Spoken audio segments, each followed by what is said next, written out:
Di ba? Alatang-alata, paawa. Doon pa lang sa kanyang sa kanyang introduction, ginagatungan niya ang emosyon ng ating mga OFWs para magalit sa ating administrasyon, para magalit sa ating Pangulo na pinapalabas, kinakawawa masyado, inaapi sila. Pabiktim nga po, sabi ng mga analyst po, political analyst, ang victim po na totoo, yung mga na-EJK, hindi yung dating Pangulo. At pasalamat yung dating Pangulo kasi siya buhay na buhay at maganda yung kanyang kulungan at binigyan ng due process. Pero ang ginagawa ni Sara, umiikot para magpaawa para sa kanyang tatay. Never na na-mention yung mga biktima ng kampo ng mga Duterte. They ignored the victims of the war on drugs na walang due process, mga kababayan. Hanggang ngayon, wala pang hustisya, mga kababayan.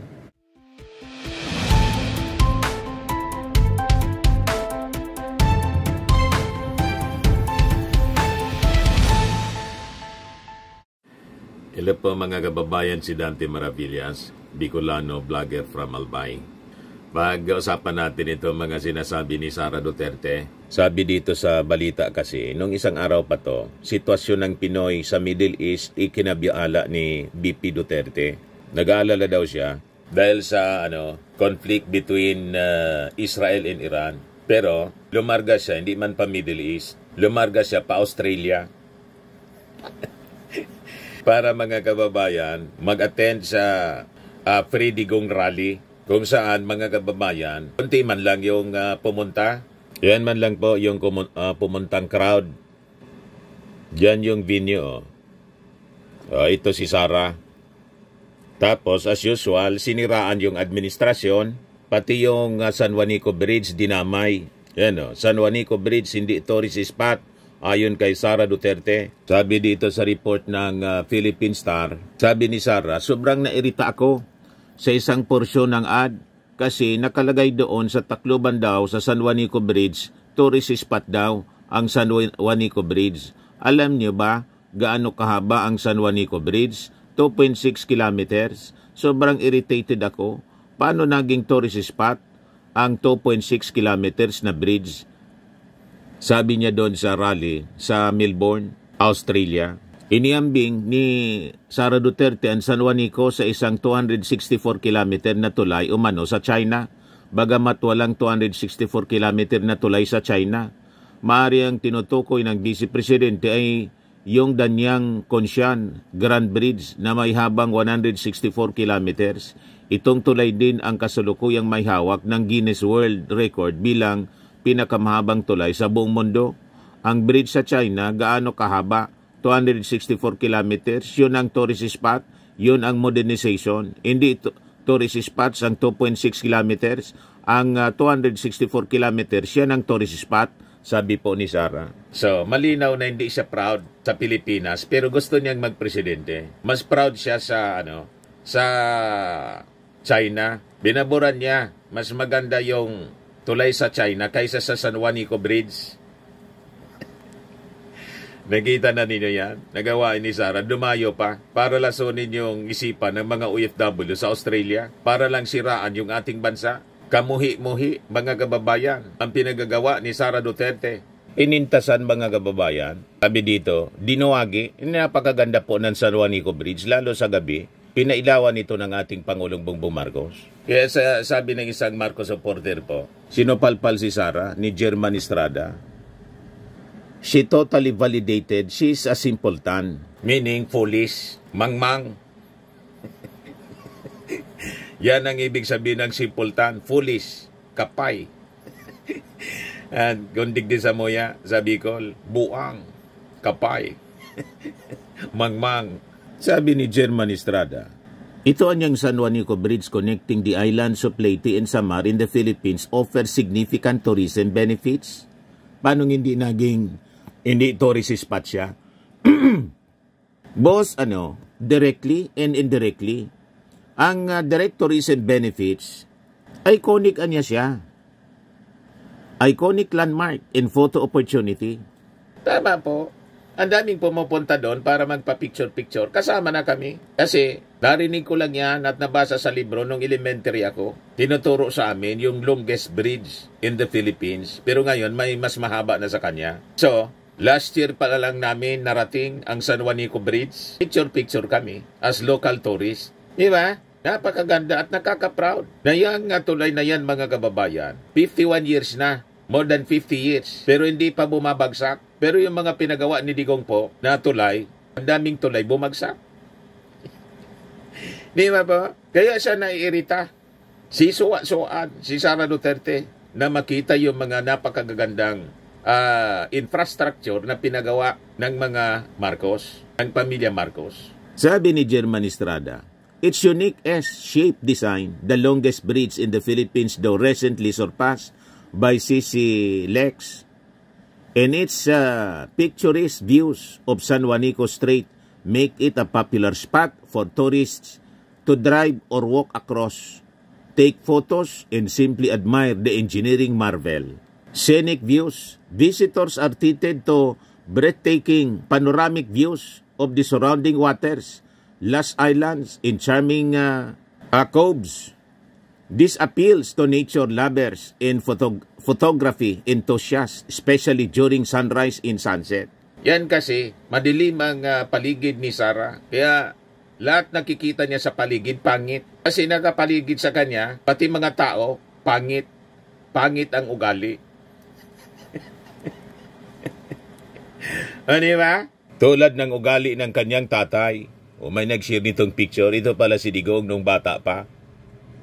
Nakwento ni Sara, nangayayat na daw yung kanyang tatay, appealing to the emotions, para magalit yung mga tao na nang makulong si Tatay Digong, mga kababayan nila, nangayayat. Mamaya i-replay ko sa inyo yung speech ni Sara doon sa Melbourne. Dito muna tayo sa pinintasan na tulay ng Pilipinas na gawa ng Marcos Sr. Sabay puri sa China. Mas maganda daw yung tulay sa China. Di doon ka na lang tumakbong presidente sa China, wag na dito sa Pilipinas kasi hindi mo ma-appreciate ang ganda ng Pilipinas. Sabi pa rito ni German Estrada, aesthetic lighting project, yung ginawa ng ating Pangulo. The recent installation of LED lights transform the bridge into a dazzling spectacle at night. With time light shows, this has become a new attraction, drawing visitors for evening viewings, and creating a magical atmosphere. Tingnan nyo naman mga kababayan yung San Juanico Bridge nung light show. Pinagawa ng ating Pangulong Bongbong Marcos. O di ba? Napakaganda sa gabi ng San Juanico Bridge. Beautiful San Juanico Bridge. Projects that she has been doing around the country, and this San is Juanico Bridge, aesthetic light and sound show lights up ceremony na ginawa ng ating Pangulo.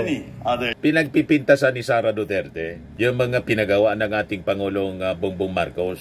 Nairita siya kasi nakikita niya na ito yung mga patunay. Magaling yung ating Pangulo. Kaya siya nairita kasi napapatunayan ng mga achievements, accomplishments ng ating Pangulo sa infrastructure na mali ang kanyang mga akusasyon, ang kanyang mga paninira. Nasusupalpal yung kanyang mga paninira. Sabi pa rito, cultural significance, the bridge is a testament to Filipino ingenuity and resilience, and its history adds to its appeal.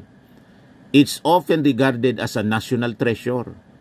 Yun ang direct tourism benefits po. Ang indirect tourism benefits yung economic impact, increased tourist arrivals. As a significant landmark, the San Juanico Bridge draws visitors to Eastern Visayas region, particularly Leyte and Samar. This increased foot traffic benefits the entire tourism ecosystem. Both to local businesses, the influx of tourists creates opportunities for various local businesses, including accommodations, hotels, resorts, and guest houses, restaurants and cafes, serving local delicacies in international cuisine. Souvenir shop, nagkikinabang po, selling local crafts and memorabilia. Sa tour services naman, offering packages that include the bridge and nearby attractions. Sa transportation services, taxis, vans, tricycles for getting around. Job creation, the growth in tourism-related businesses directly leads to job creation for locals in various roles, from hotel staff and tour guides to food vendors and drivers. Sa regional development naman, the bridge facilitates easier access between Leyte and Samar, which in turn encourages more exploration of other attractions in both provinces. This connectivity helps distribute tourism benefits across a wider area, supporting the overall economic development of the region. Promotion of other attractions, the bridge serves as a gateway to other significant tourist spots in Leyte and Samar, such as the MacArthur Leyte Landing Memorial National Park, Lake Danau, and various natural attractions. In essence, the San Juanico Bridge is not just a critical infrastructure for transport but also a powerful magnet for tourism, contributing significantly to the economy and development of the Eastern Visayas region. Iyan ang katotohanan dyan na hindi makita ni Sara Duterte dahil sa kanyang galit sa mga Marcos. Kung saan, ang galit niya, ang pinagmumulan yung kanyang ambisyon na gustong palitan na yung ating Pangulo. 3 years pa yung ating Pangulo, 2028 pa, mag-expire yung kanyang term of office. Hindi na makapagintay kasi dinesignate na niya in-appoint na niya yung kanyang sarili as designated survivor. Atat na ng to make over. Malamang hindi na mangyari yung kanyang mga pangarap. Kasi po, mali ang kanyang mga ginagawa. Wala man ngang ginagawa, kundi lahat lang paninira. Lumayo na naman po, papuntang Melbourne, para lang siraan yung ating bansa at ang Marcos administration. Tapos inulit na naman yung sinabi niya. Nagsisisi daw siya na sinuport siya yung Marcos, si Bongbong Marcos. Yan I apologize for that decision to run with President Bongbong Marcos, with Bongbong Marcos. Kaya sabi na mga supporters ng ating Pangulo, yung 31 million movement, apologizing for teaming up with then President candidate BBM is the least of what she owes the Filipino people.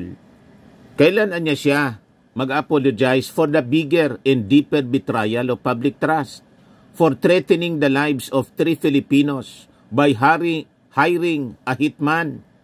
Yung ating Pangulo pinagbantaan si Lisa Marcos at si Martin Romualdez na papatayin. Kailan siya mag-apologize niya? For weaponizing power like it's her birthright, for turning public office into a private battlefield. Hindi na po nagtatrabaho. Sige na lang po ang ikot-ikot para lang manira. Punta sa sa Qatar, sa Dahig, nag-birthday siya doon, 10 days. Kausap yung mga DDS. Wala mang pakinabang para sa ating bayan. Ngayon naman, pag-uwi, diretso sa mga kababayan sa Kuala Lumpur, ganun din ang ginawa. Kausap yung mga OFWs para siraan yung ating administrasyon. Ngayon, nandun na naman po sa Melbourne, sa Australia. So nag-iikot sa iba-ibang bansa sa buong mundo para manira. This is not just political regret.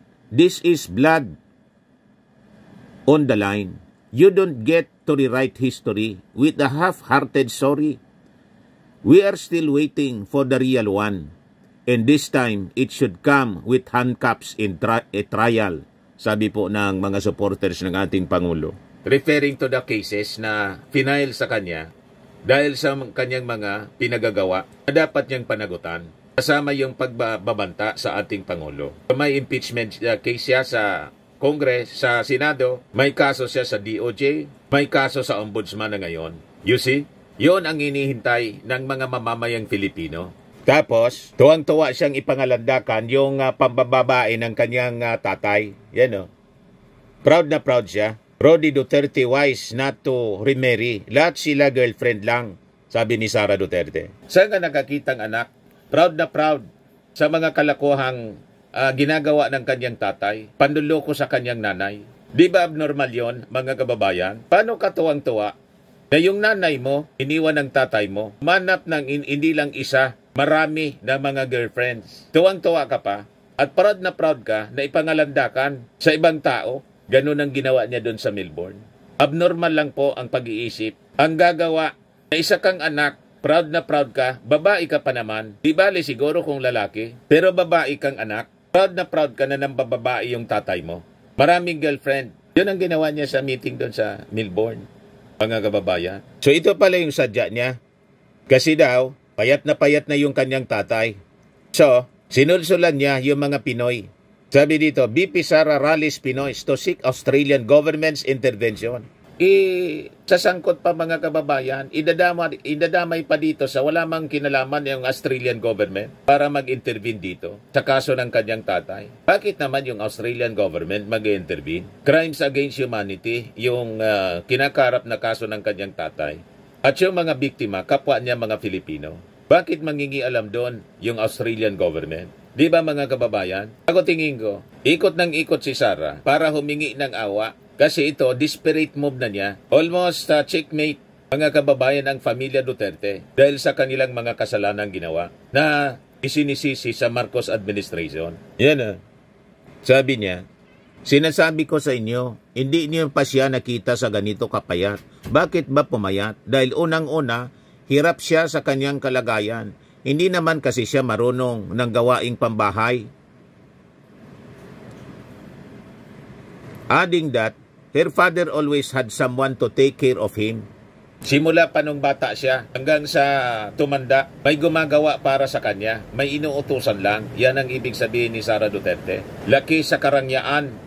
Kaya yung mga sinasabi na galing lang siya sa simpleng pamilya, malabo mga kababayan, kwentong kutsiro man lang po. At si Sara ngayon, kaya niya na magbayad ng 16-man defense counsel. Ang sabi yung Fortune law firm, ang minimum daw na attorney's fee, unacceptance fee noon, per case daw 20 million. You see? At baliktad po sinasabi ni Sara. Concerned siya sa sitwasyon ng mga Pinoy sa Middle East, pero ang punta niya mga kababayan, pa-Melbourne, hindi man pa-Middle East, hindi man para sa kapakanan ng mga OFW yung naipit sa Middle East, kundi para sa sarili, para sa kanyang pamilya, para sa kanyang sarili, ang dinadala niyang issue. You see? Ayan si Sara sa report mga kababayan ng Manila Bulletin. I would like to talk about former President Rodrigo Duterte and his influence in my life. Marami po ang nagtatanong, kamusta na si dating Pangulong Rodrigo Duterte? Sinasabi ko sa inyo, hindi niyo pa siya nakita na ganito kapayat. Sa mga maalala ninyo sa kanya. Diba? Alatang-alata, paawa. Doon pa lang sa kanyang sa kanyang introduction, ginagatungan niya ang emosyon ng ating mga OFWs para magalit sa ating administrasyon, para magalit sa ating Pangulo na pinapalabas, kinakawawa masyado, inaapi sila. Pabiktim nga po, sabi ng mga analyst po, political analyst, ang victim po na totoo, yung mga na-EJK, hindi yung dating Pangulo. At pasalamat yung dating Pangulo kasi siya buhay na buhay at maganda yung kanyang kulungan at binigyan ng due process. Pero ang ginagawa ni Sara umiikot para magpaawa para sa kanyang tatay. Never na na-mention yung mga biktima ng kampo ng mga Duterte. They ignored the victims of the war on drugs na walang due process mga kababayan. Hanggang ngayon, wala pang hustisya mga kababayan. Mga panahon na naging mayor siya, na naging vice mayor siya, na naging congressman siya, at naging president ng ating bansa. Bakit ba pumayat? Dahil unang-una, hirap siya sa kanyang kalagayan. Hindi naman kasi siya marunong ng gawaing pambahay. Hindi niya magawa yon dahil lahat yon ay ginagawa para sa kanya mula nang siya ay pinanganak. Simula sa nanay niya, papunta sa girlfriend niya, papunta sa asawa niya, papunta sa girlfriend niya balik. Kita ninyo mga kababayan, ginawa lang niyang joke. Proud na proud siya. Mula sa asawa, mula sa girlfriend, hanggang sa asawa, hanggang sa girlfriend. Proud na proud. At yung mga OFWs tawanan tanggap nila ang mga kalokohang pambababae ni Digong. So yung mga kalokohan mga kababayan ni Digong, pinakalat pa ng kanyang anak na babae, yun ang nakakapanindig na balahibo. Sabi ko nga, kung lalaki siguro, ikalat yung kalokohan ng kanyang tatay at proud siya, maintindihan pa natin, kapwa lalaki. Pero anak na babae po, at proud siya sa kanyang tatay, na nang iwan sa kanyang nanay, hindi na kontento sa isang girlfriend, madaling sabi kabit. Ang kabit kasi ngayon, inormalize na nila ang tawag na girlfriend. Hindi lang iisang girlfriend, maraming girlfriend. At tuwang-tuwa si Sara habang kinikwento. Proud na proud siya. Di ba abnormal mga kababayan ganong mindset ng isang anak na babae? Na dapat sana nagagalit siya kasi ganun ang ginawa ng kanyang tatay sa kanyang nanay. Kung halimbawa napatawad na yung kanyang tatay kasi matatanda na rin, pero never siya na magkwento pa para magmukhang normal na sa isang anak na itolerate ang ganung gawain ng isang tatay. Di ba po mga kababayan ganon? Ito si Maharlika,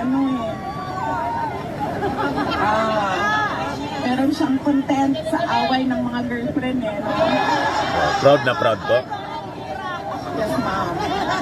Sabi ko nga doon sa kasamahan ko, sabi ko, alam mo, talino talaga to si President Duterte. Hindi siya nag-asawa ulit. Kung sila ay naghiwalay ng nanay ko, hindi na siya nag-asawa ulit. And therefore, ngayon, wala sa kanila ang makapagsabi na siya ang pwedeng pagmamayari kay dating Pangulong Rodrigo Duterte. Dahil lahat sila ay pare-parehong girlfriend lang. So ano kaya yung nararamdaman ng kanyang nanay? Bakit niya ganito yung aking anak na babae? At vice presidente pa. Di ba po, mga kababayan? Si Sara po isang masamang halimbawa para sa ating mga kababaihan, para sa ating mga kabataan. Napakasamang halimbawa niya po. Hindi lang sa kanyang pananalita, kundi sa kanyang pag-ugali at sa klase ng kanyang moral values. Morally bankrupt, mga kababayan, yung moral bankruptcy ang tawag niyan. Kaya mga lalaki, kapag kayo ay pinalaya ng asawa ninyo, tinuruan pa? huwag na po kayong mag-asawa ulit. Grabe. Matindi po. Diba? Asan ako? Kamusta na siya? Ayun. Matindi. Hirapan siya. Pangalawa, yung malamig. Kasi kahit daw may heater sa loob, pumapasok pa rin yung lamig doon sa kanyang kwarto. At pangatlo, yung pagkaluto ba ng pagkain ay hindi yung tradisyonal na Pilipino na luto. Naiintindihan namin na sinusubukan talaga doong detention unit na bigyan siya ng pagkain na magugustuhan niya dahil it's culturally appropriate. Pero syempre, sabi nga nung mga Pilipino na tigahig, ang mga Dutch daw hindi marunong magluto ng kanin. Oo. Hindi daw sila. Pero nagpapasalamat kami kasi ilang araw lang na dumating si Pangulong Duterte sa Hague ay pasalamat na lang kayo. Si Digong makakain pa, kumakain pa siya. Yung mga napatay sa EJK po, bulok na po. Matagal nang nabulok sa ilalim ng lupa. Di ba po? Yun ang hindi nababanggit nila, mga kababayan. Never nilang binanggit. Never silang naging concern para sa ordinaryong mga biktima po ng war on drugs. Yung war on drugs ng ating Pangulong Bongbong Marcos, bloodless po, nakita ninyo. Bilyon-bilyon ang nakukumpiskang droga. At yung mga adik po, binibigyan silang pagkakataon na magbago. Rehabilitation. Ganon ang programang matino. Kumuha sila ng paraan na mabigyan siya ng kanin o rice sa kanyang meals. Kaya nagpapasalamat kami doon.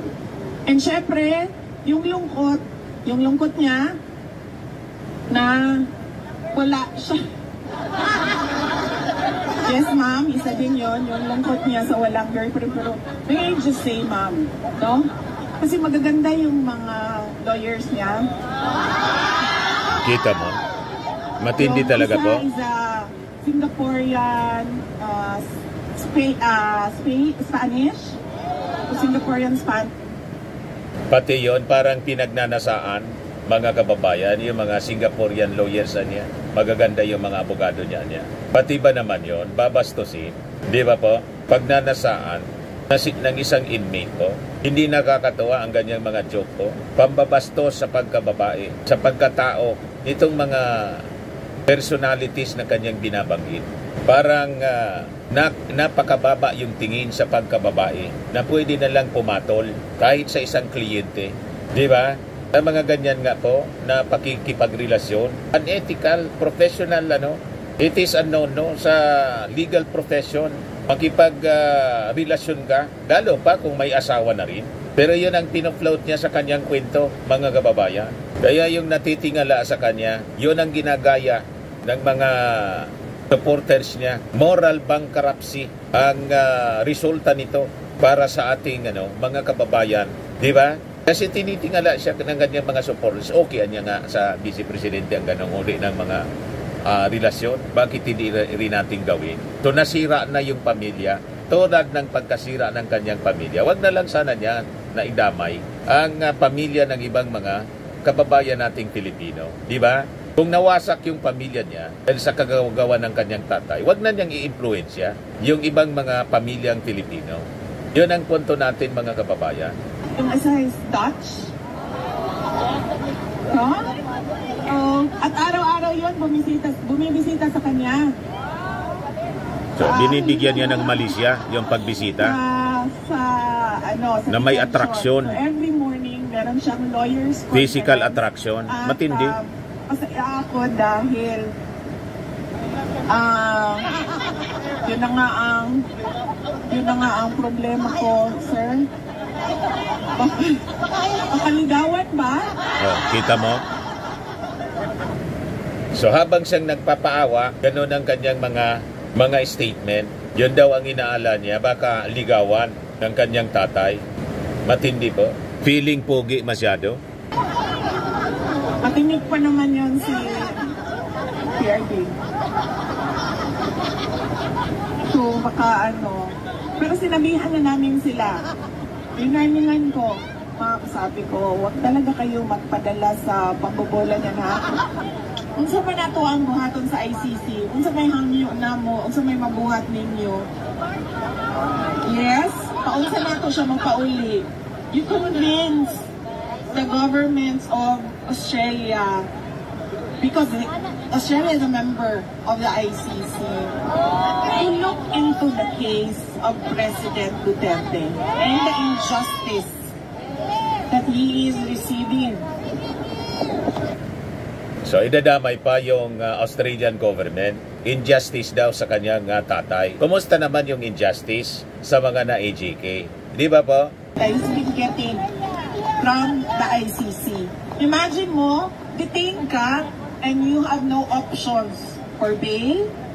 You only have interim release, which is subject to the approval of the court. Maugani, ma'am. That is why I'm telling you, you talk to the government of Australia. Come together. Siya yung bata, kumausap. With the position paper. Sinulsulan pa yung mga tao. Bring his case to the local Australian media. Bring his case to the global community through your social media accounts. That is what we need to do for the foreign government. So yan, mga kababayan, yung kanyang speech doon. O ito yung isa pang girlfriend ni Digong, yung city councilor ng Cagayan de Oro City. Proud din siya na girlfriend daw siya. Aminado siya. Single ko, single si Presidente. So, walay kabit na issue. Walay kabit daw na issue. Hindi kabit. Oo. Hindi daw siya kabit. Kasi single niya, ako, single din yung presidente. So, pinangangalanda ka na nila na talagang babae sila ng dating Pangulong Digong.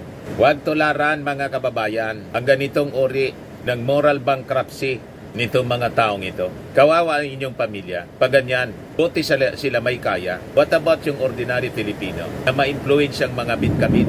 Mawasak yung pamilya. Kawawa yung mga anak, mga kababayan. Ito naman po yung bago naming product na binibenta online. iGlow Serum, whitening po siya. Tingnan ninyo yung epekto sa aking anak na architect before and now. Yung mga inquiries po ninyo, dumiretso na lang kayo sa kanyang Facebook account, Riz Maravillas.